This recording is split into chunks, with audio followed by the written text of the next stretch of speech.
Hey guys, Michael, Dream Achiever. We are alive at 5. I've got another great topic for you today. It is 6 top leadership tips to grow a full-time income. That's 6 top leadership tips to grow a full-time income. We'll get into this in just a second here. If you're watching this live, please type live in the chat. If you're watching this on the replay, go ahead and type replay in the chat as well. Let us know, who's on time at 5 and who's maybe in the car and watching this a little bit later. Also, wherever you're calling in from, or you're watching from. Sorry, we're not dialing into this thing, but city, state, maybe, and let us know where you're coming from. I always like to know where the reach is going on these videos. So, 6 tips to top leadership and grow full-time income. Starting off with number 1, drop all your excuses. I heard this said the other day from someone that was actually a 2-time National Entrepreneur of the Year, multimillionaire. And he said, no one can motivate you, right? I've heard this also said that no one can be successful for you. And another way is, no one's coming to rescue you, right? So it's completely up to you. You can be short-term motivated, but ultimately that decision to succeed has to come from you. It has to be something that you want above all else, and you're willing to commit to it and just do whatever it takes within reason and legally, obviously. But, I hear a lot of great leaders say, you know what? If you say you're going to do something great with your life and others, and then it rains and you can't make it, or, you're tired and you can't make it, or whatever your excuse is, just say, I ran out of peanut butter. I ran out of peanut butter. You don't need elaborate excuses. You don't need any real complicated reasons.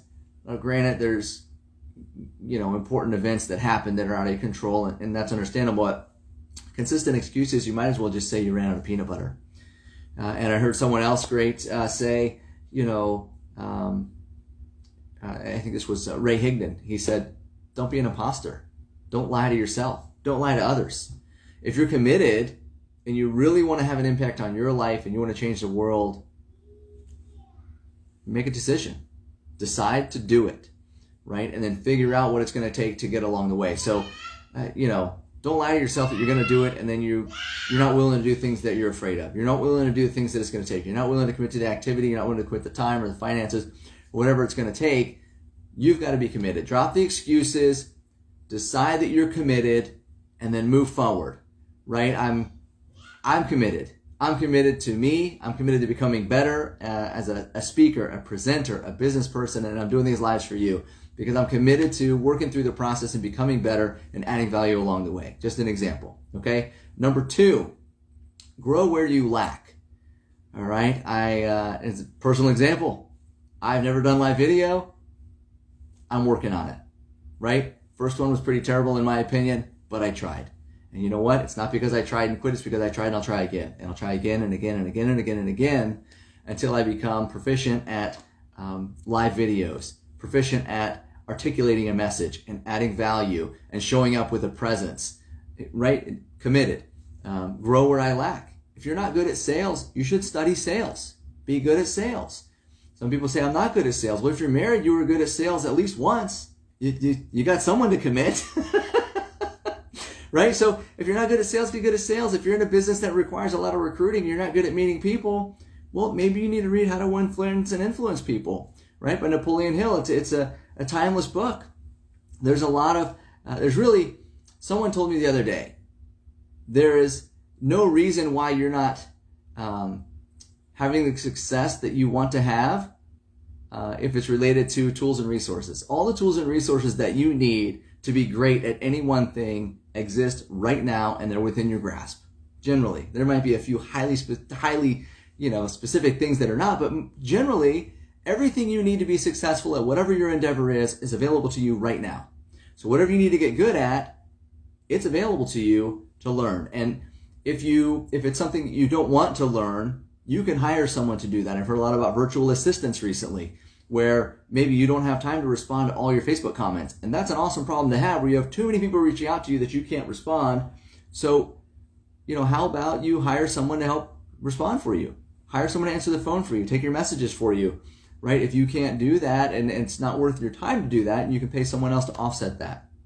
A big one is, whether or not you cut your lawn and what you could be doing in that hour that it takes to cut your lawn, or should you just pay someone a few dollars to cut the grass and trim the hedges, and you could be developing yourself, or you could be in profit mode. You could be something that drives business. But anyway, grow where you lack. Get better at the things that you're not good at. And that's part of the number one, dropping excuses. You got to commit to getting better. Everything you have is because of the person you are. Everything you want is outside of your comfort zone. So you've got to, and generally you're not comfortable. You have a fear factor because there's an unknown outcome, right? And confidence comes through experience because you learn the outcome. You learn and you do and you grow and you expand that comfort zone because you learn and you grow and you know what the outcome will be because you're getting better at the skills. Number three, this is really if you have an organization, it's build a culture where everyone is valued. And I've heard that said perfectly today, and this is the example. So if you're in a business where you've got other people on a team and you're recruiting people and whatnot, this was the example. If I join your team and sell nothing, will I still be welcome in your organization? That is the ultimate test of a culture. That is the ultimate, see people calling it right now. That is the ultimate test of a culture where people are valued, where they don't make money for you, they don't sell for you, but they're valued, their presence is valued, and they're welcome to attend your events or your trainings or your parties.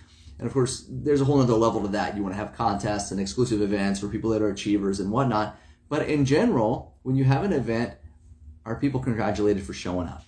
That's the number one part, right? You showed up. Most people don't show up for their own success. So build a culture where people are valued. And if you make people feel like they are not doing as much as expected, then it creates a conflict for them. They feel like they're not good enough, right? So you say, well, I made 2 sales this week, and you say, well, most people do 10 and you didn't do 10. Well, that person's going to feel like maybe they're not good enough. They're not feeling valued for their 2 because they didn't do what you thought they should do. Maybe it was the best that they could do. You've got to have that culture where they're valued. You did 2, great. First, thanks for showing up. You're winning for you. Second, you did the best you could this week. You did 2, and that's awesome. If that's the best you can do, then you know what? Let's high five it, right? The culture of value. Number 3, track your numbers. We talked about this one of the other days where you've got to have a ratio. Jim Rohn said it best. You talk to 10 and you get 1. You talk to 10 and you get 1. You talk to 10 and you get 1. You talk to 10 and you get 2. How did that happen? Well, you got better. You got better because you're growing where you lack. You're taking the activity. You're doing the activities, and then you track your numbers. You know how many you need to talk to. Like we talked about how many calls you need to make to set an appointment. How many appointments you need to go on to create a sale, or whatever you're trying to do. Know your numbers. Track your numbers. And for you, and we talked about this before, you want to look back at your numbers on a daily, weekly basis. You can do it monthly, but it's more than likely better if you really want to have, if you want to become a top leader, you should look at this daily. And if you have an organization, this is the phrase you should ask yourself every night. If everyone in my organization did what I did today, would we be successful?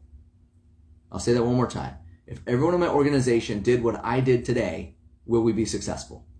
And if the answer is no, then you need to check your numbers, right? You need to track your numbers. They'll show that, right? And if you don't know how many phone calls or appointments you went on today or how many people you talked to, then you can't create the ratio. You can't answer that question truthfully, right? You can't figure out how that happens. Well, I made 5 sales today, and that's awesome, and everyone should do that. And if everyone on my team did that, we'd be doing phenomenal. But if you don't know how you got to that 5 sales, maybe it was 52 calls that you made last week that had appointments yesterday that ended up in the sales today. Tracking your numbers will help you identify where that's coming from. Number 5, walk the talk. If you're asking people to do something, you should be showing them by your example. And I heard that the best way to determine if you're a leader or not is you are the example of what you want everyone else to do. And another one was, if you have, you can expect the majority of your organization to do 50% of what you do.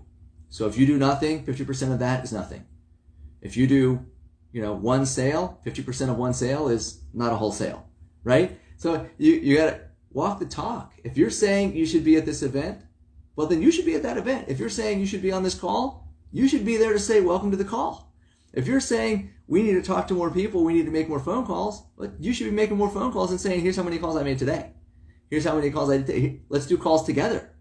Let's do it together. We'll walk hand in hand. I'll mentor you. I'll help you. We'll create success together because I am a leader and I will help you succeed. Walk the talk. If you're not studying leadership, but you expect to become a great leader and lead other people, that's going to be difficult. Right? Leadership lessons. This is important. Number 6, simplify to multiply. If you confuse people, they do nothing.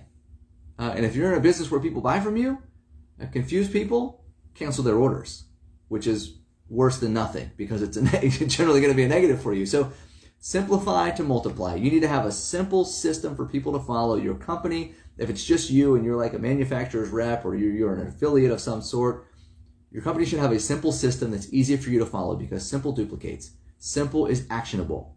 Simple is simple, right? If you have 2 choices, you're not sure which one to take. 3 choices, forget about it.